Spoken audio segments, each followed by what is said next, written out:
Hi, this is Dennis with Second Chance Tackle. Today it's a reel that I haven't worked on. I'm surprised because it's 15 years old. This is a Shimano Saros. It was introduced in 2008 and it hasn't been into my shop. Kind of looks like most of the other Shimanos that were of that era, the Stradics, the Sustains and others. But it doesn't have, from what I understand, it doesn't have the worm gear drive that those two have, but rather has the more traditional crosswind block setup. So we're going to take this reel apart. We'll show you how it's made. We're all going to learn from this one because I haven't done one of these. We'll service this reel and we'll get it back to its owner. This reel came in from Florida.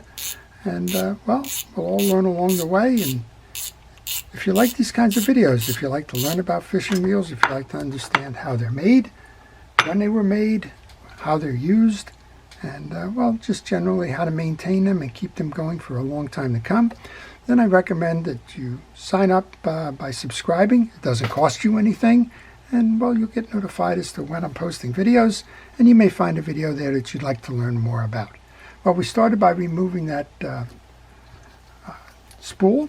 We're going to check the handle now. Sometimes Shimano or Daiwa and them sneak a little screw underneath this cap here. And if you go to just assume that you're going to screw that handle off, which we're going to do in this case, but sometimes there's a screw holding a through rod into that.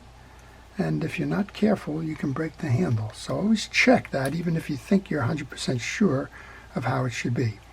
The handle comes off by turning it in a direction opposite the way that the reel gathers the line. So we're going counterclockwise on this one.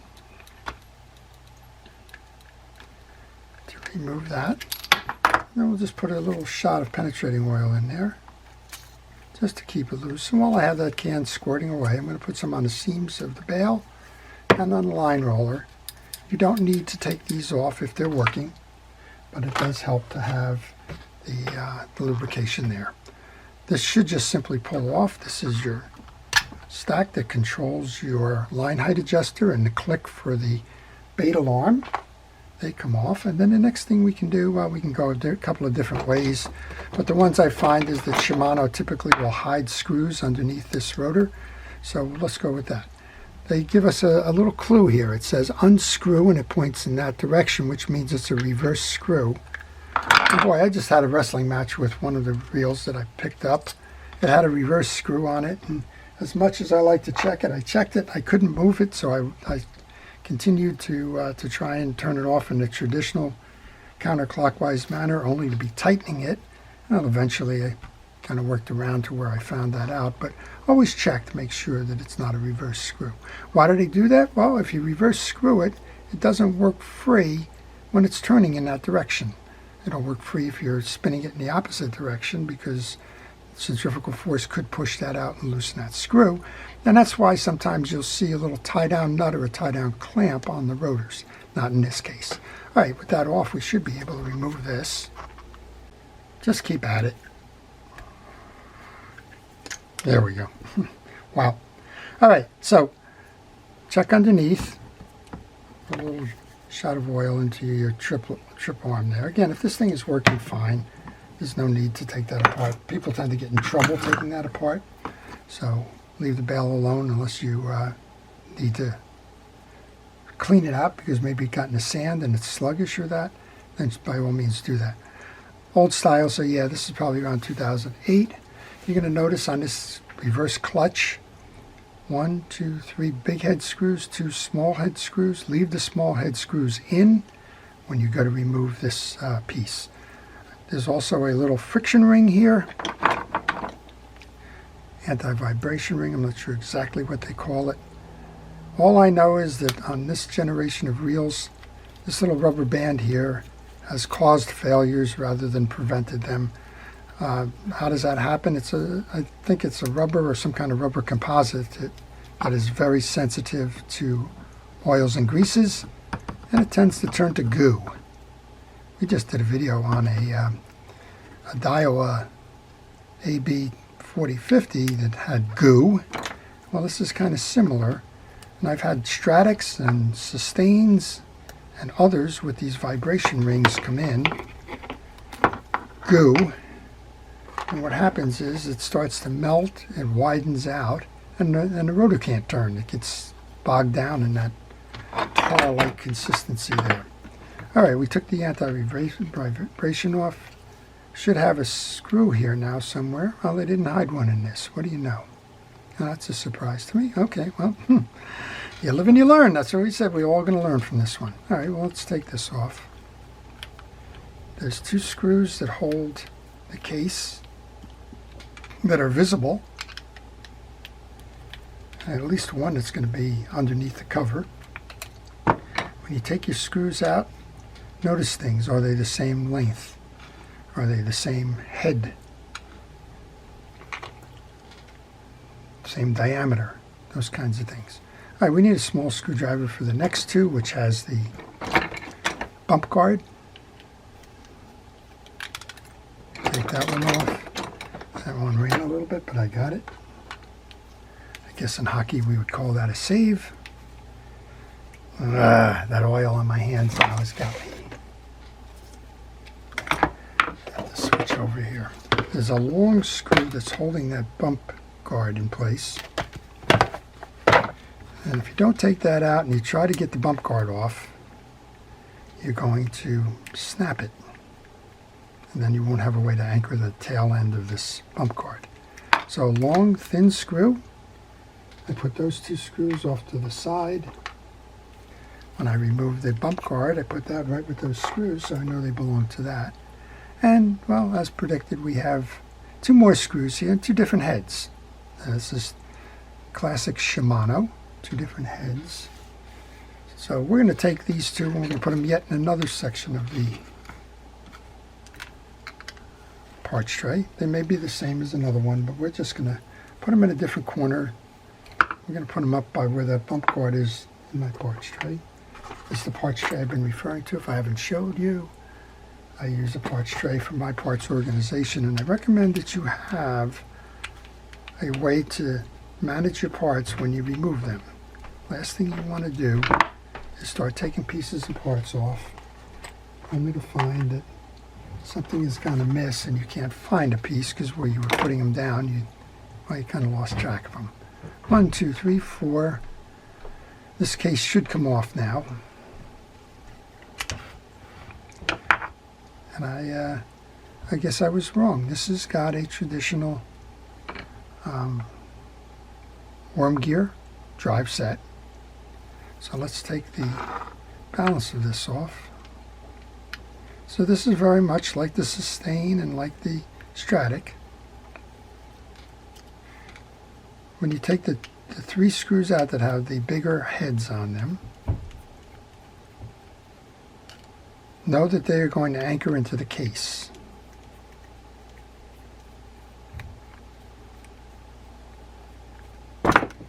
Once you have them off, you can pull that off. And if you've taken this out and you've found your inner sleeve for your anti-reverse clutch, you'll see that one side's got a narrow side and the other's got a wide side. The wide side faces up, and we also have a shim washer here for the top of that for the rotor. Just take that, put that all back in there. And I like to put the screws in there as well so I don't lose it, and then the whole case into my parts tray. We can remove our pinion gear, and we got 3 things in here. We have a small bearing on the back, we have a pinion gear, and we have a bearing. I'm going to oil the bearings. And if I didn't oil the bearing on the back here, I'll do that. Generally speaking, I do not take the worm gear out. This one's very clean. I do soak it with some penetrating oil. Wipe it off if it has any issues. This should only be oiled. And this one's very clean. We can leave that as it is. So let's clean off the pinion gear. If you needed to remove that worm gear, simply remove the base here. That whole piece will just slide right out.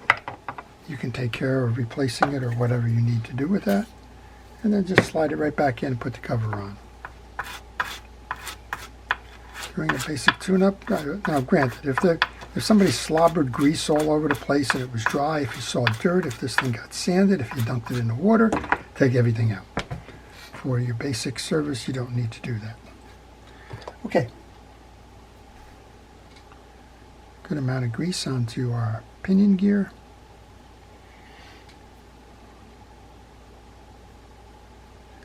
So only minor differences to the other two reels we referred to, the Sustain and the Stratic. Alright, so we've oiled the bearing, cleaned this up. There's a bearing on the bottom. We want to bring the whole assembly over. Guide that back into the carrier. Make sure that your top bearing is flush. And we can bring this back on. And what we want to note here is underneath there is an indent cut out, and then there's a metal carrier with another indent in that. That indent goes over this stud right here on the case. That is your flip switch over here for your anti-reverse override, so it does need to be lined up properly. So let's bring this in. Make sure that it seats on. And then we have our 3 screws in place to tighten this down. That's 1. This is 2. 1 more.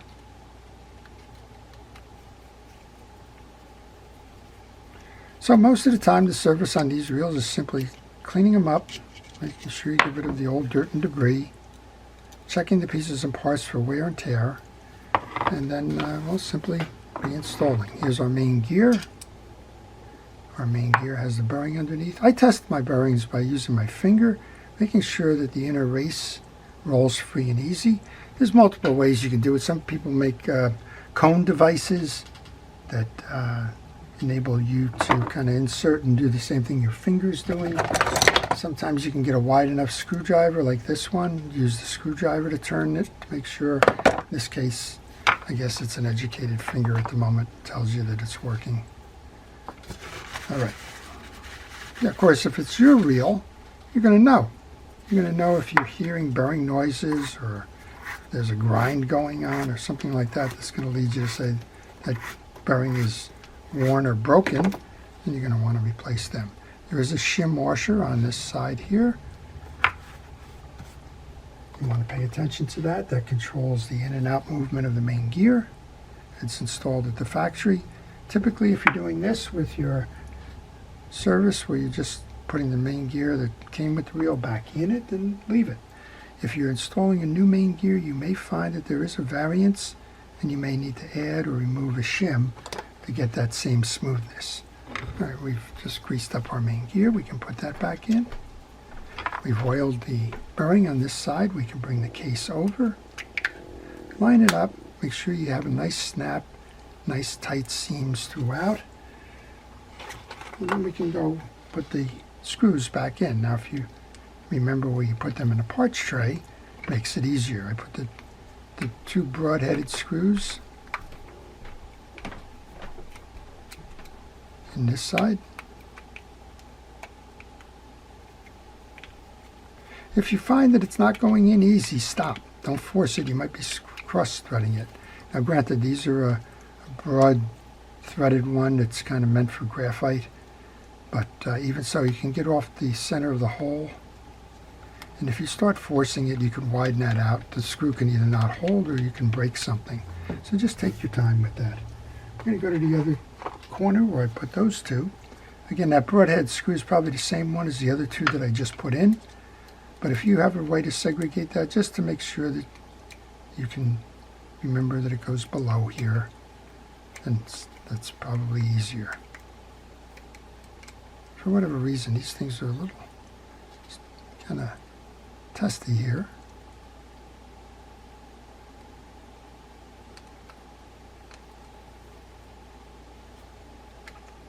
Of course, I got oil on everything at the moment, so that doesn't help either.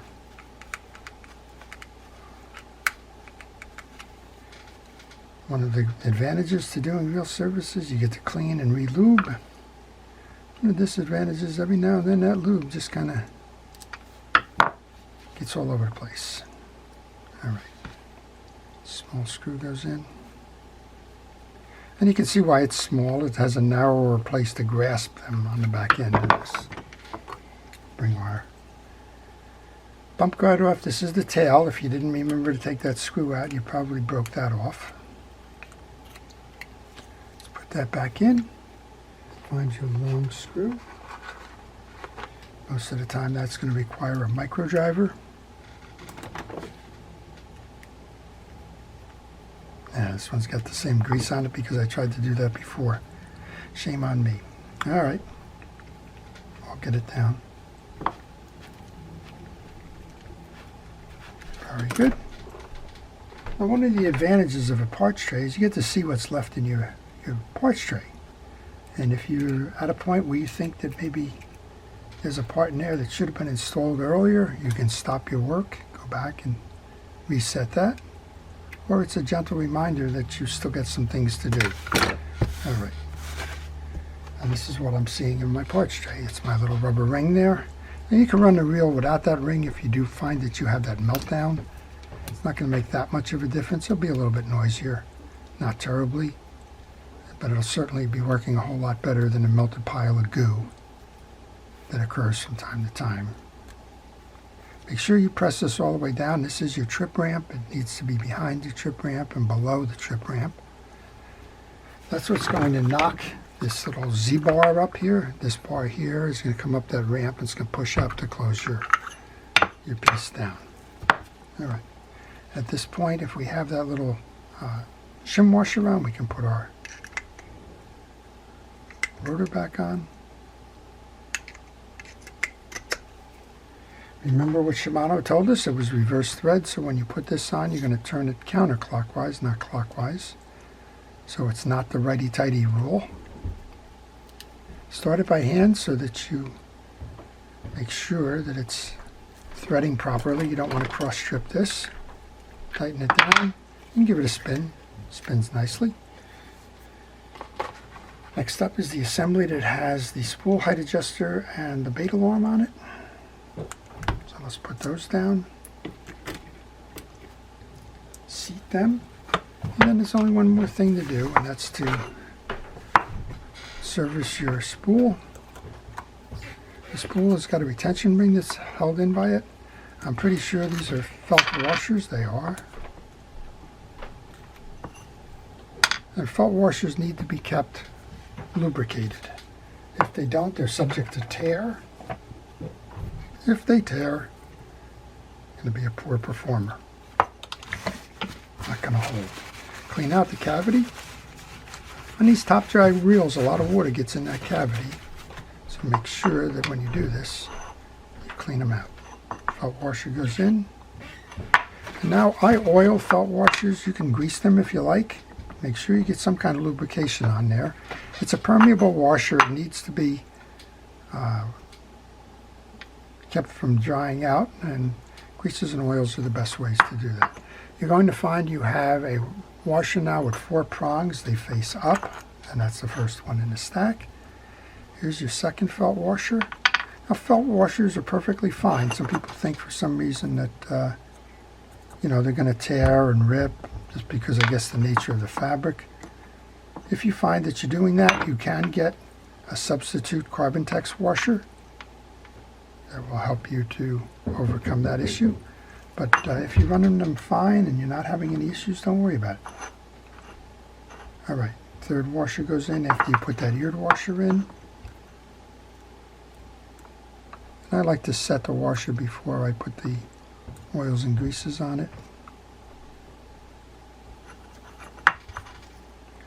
This is one of the reasons why I wear a glove. I get a lot of oils and greases. And then we have our pointed bell housing top kind of thing with the 4 slots that correspond with those 4 studs. Just line those up.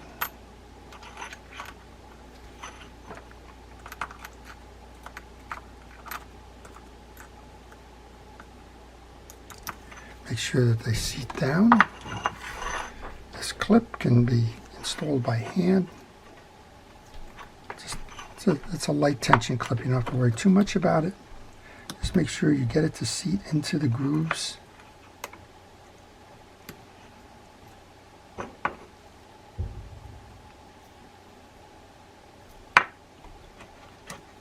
Sometimes it's hard to see when you got your fingers in the middle of it.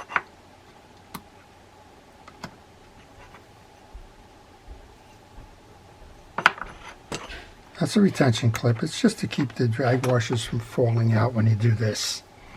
All right, that goes on. We're about ready for a test once we put that handle on. Now, tighten up your drag adjuster.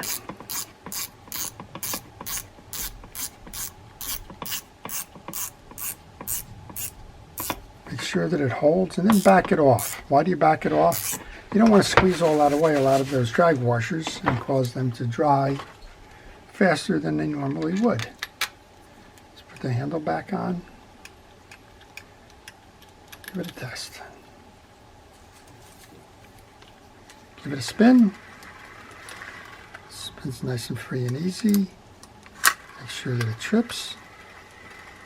That's it. That's how you take apart, service, check, clean, relubricate, reinstall on the Shimano Saros. I think this is a 4,000 size reel. I didn't see a marker on it. Well, at any rate, nice reel all around. Kind of mimics the Stratic and the Sustain. This one's got a lot of fishing left in it. I hope you've enjoyed that. Before I leave, I want to thank our first responders, our police, fire, safety, and rescue, everybody involved in keeping us out of harm's way. I truly appreciate everything it is that you do, how you do it, and when you do it, in our interest. I also want to thank everybody who's been watching. I want to encourage you again to subscribe. I want to wish everybody a great day. This is Dennis with Second Chance Tackle.